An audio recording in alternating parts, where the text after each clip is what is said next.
Google the History Channel, and all the episodes are right there. Go watch the show. No spoilers.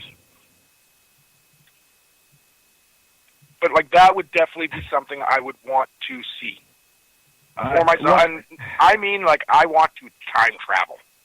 I want to go back there and actually see the stuff as it happened. Okay, but come on, can we try? You can look, but you can't touch. Hey, I know there's a kid out there that has a time machine that runs off Doritos. I've seen it on TV. I've seen it. I have too. And it runs off. Hey, we got to give a shout out to Craig real quick in the chat room. Hey, Craig, good to have you here. And you know what? Mike. What? What did you say? Michael, I just wanted to see if Michael will read that question again. Yeah, and of course, Cole's got one of them, so I think we all need to jump in with our one thing. But if you could get actual confirmation of just one historical event in ufology, which one would it be? I'm going to say Maury Island incident. I want more details on the Maury Island incident. Very good. That's right here in our backyard. The very first modern-day UFO sighting, even before Kenneth Arnold and Roswell, right here in the state of Washington, where 5 donut UFOs were seen hovering over South Puget Sound, right off of Maury Island, by a tugboat captain and his crew. And one of the UFOs seemed to be having problems staying up in the air, and the other 4 were hovering around it. When all of a sudden the slag, some kind of molten metal, started pouring out of the middle of the donut hole, I guess, of the UFO, and fell on the tugboat, killing the captain's dog and injuring his 12-year-old son's arm. And talk about Men in Black, right? That's the very first incident. Well, not only Men in Black, but they also had evidence with the slag. Oh yeah, they had physical evidence. They gathered it up. Yes, Joe, the slag actually fell out of it went to the bottom of the bay. It did kill the dog, and it injured the boy. And it was all over the beach as well. They had a heck of a time gathering it up. And of course, the really weird twist about that case was, this was in June of 1947, by the way, that slag was given to Kenneth Arnold and some U.S. Army Air Force officers who took it and tried to fly it back to Wright-Patterson Air Force Base. The officers did. And that was the very first United States Air Force crash when their plane went down in eastern Washington, because the Army Air Force split off into the Army and the Air Force the very day that this plane went down. So it's the very first U.S. Air Force airplane crash, killing the 2 officers. Kenneth Arnold, of course, is still alive, or was still alive, and did some more investigations of that incident, even though it happened before his incident. Wasn't later until he started investigating that for Fate magazine. Now, I want to, I like your question, Michael, because it brings up, how do we get validation? And I'm going to bring it up on the show because hopefully we have a listener that has an idea that can help us. Because we have so much, especially in the last 2 weeks, we've had a lot of shakeup in the ufology community. With some, and I'm not even going to go into that whole diabolical. There we go. But we need, and what started this whole thought process is I was sent about 5,000 UFO reports for Washington State 400 something of which are just in the 3 counties around where FMP headquarters is. And in looking at those, there's been several, within an hour of our headquarters.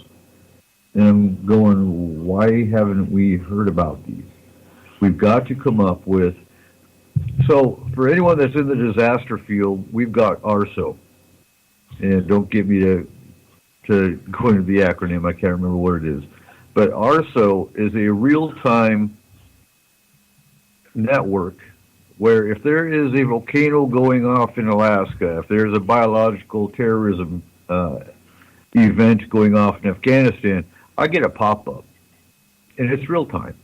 It tells me what's going on around the globe from a terrorism level and from a disaster level all the time.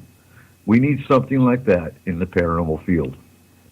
If I've got Bob in Utah who stumbles into a Bigfoot and sends a message off to this reporting center that is real time, and we have a team in Provo, Utah, where Bob just saw this Bigfoot, we can send a team within minutes to collect evidence, talk to the witness. And for example, if Steve over here in Darrington sees a UFO and he reports it to this specific site, we can get Megan on FMP to race over and, one, validate and verify this UFO and talk to Steve and get more information. And if you have something like, a UFO landing site, you can go ahead and get Geiger counters out there, pick up radiation trace, get pictures, get validated evidence. That's what we need to happen. How do we make that happen? I expect that is coming. Just I probably hope not so. fast enough. Well, but you know what? You know what I want? I'm going to throw out something here. Mm-hmm. Anybody who's listening, out of the 70,000 people that listen to this show, if any of you are very good at coding, contact us at Forest Moon Paranormal to talk about setting up a portal site or a portal app that would do that for us, that would search into the keywords of different paranormal items. See, I'm not a techie. We need techies. Yeah. You're my techie. So we're on. Anybody? Yeah. You do what Cole said here. And if you're worried about paying to build an app, if you have an Android device, there's a free app building software called Sketchware. And it gives you all the tools that you need to build an app. So if you're good at coding and app building and you want to build the app for free, test it out and send the APK, you do what Cole said and use that program. But yeah, contact us, me or Eric, at on the Forest Moon Paranormal Facebook group, and we can talk about this.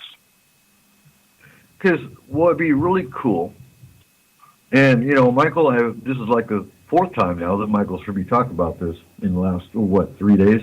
Because it just irritates me, because we're right there. And, I mean, I've got 20 different UFO reports that go from New Halem all the way down to Lyman, Hamilton in the last 20 years.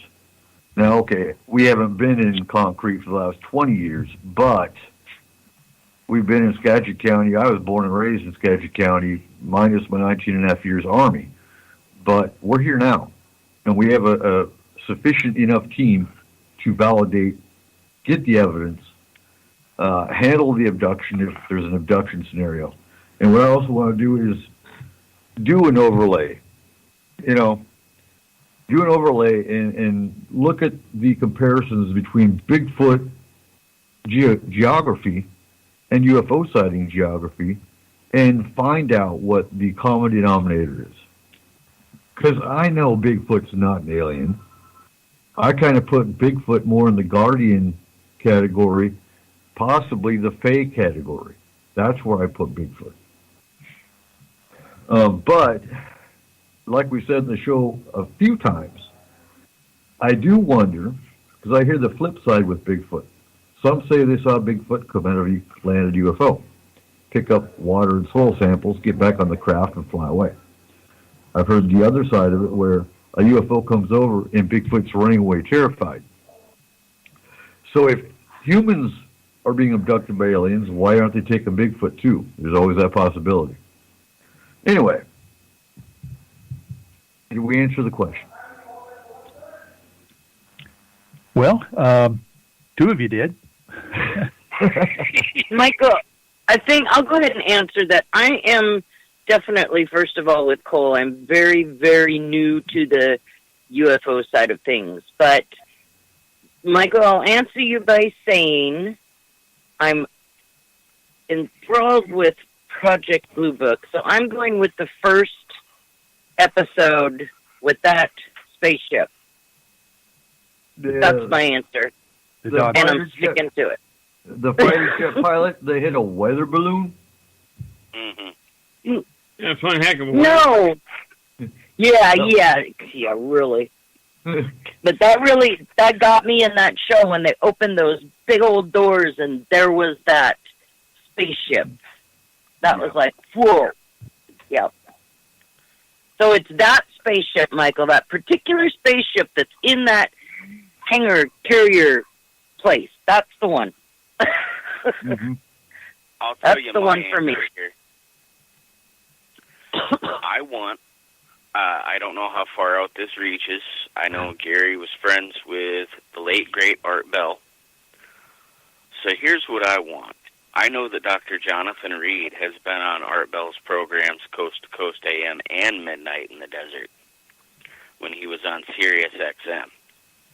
What I want, if you're listening, Dr. Reed, I want you to get a hold of Eric, Forest Moon Paranormal. And the proof that I want is I want that link artifact that you put on your wrist and filmed yourself with. That's what I want to see. That's the proof I want to see, is the link artifact that Dr. Jonathan Reed had and wore on his wrist, and he claims that it helped him teleport various other different things and how it interlocked with his nerves, and he was able to do all sorts of different things with his body in regard to it. I know it's been on display. I don't know if he still has possession of it or who does or who doesn't. But Dr. Reed, if you are out there and you have the link artifact, please bring it to Paracon. Yeah, that would be trippy. Wouldn't it? It would be validating, though. Oh, yeah. Does anybody want to tell the story of Dr. Reed and his dog and what happened in his initial UFO alien sighting? Oh, very briefly. Go ahead. Very briefly, I don't mind that. I forget names and dates, but I know he was out in the wilderness with his dog, taking a good long walk like he always does. And his dog ran off. He went up over a hill, saw the dog, and the dog had bitten what appeared to be an alien. And the alien's arm shook violently. When he shook, it ripped his dog in half. And I don't know if I have all the events completely straight, but I know that Dr. Reed got a stick and he cracked the alien upside the head with it and put a good wound in his head. And he had saw some kind of floating craft. It looked, small and personal to me, like a personal transport, maybe from a mothership that just came down. But this alien laid there for a while, and as he laid close to the alien, he was sick. He was vomiting. He was incontinent of stool and urine, Dr. Reed was. And he eventually had gotten the alien to his car and into his home, and he had put it in the freezer. And he had taken pictures of the alien. Not sure what race that's supposed to be. I know the eyes are kind of squinty. I don't know if it would be the typical gray or what. But as far as how he got out of his house, I'm not sure about that one. Well, I guess where this took place. In Washington, probably here right? on Mount Rainier. The Central Cascades of Washington State. Yep. Okay. Yeah, I'm not surprised. I really ain't. I've had many people contact me about, oh, I've got an alien looking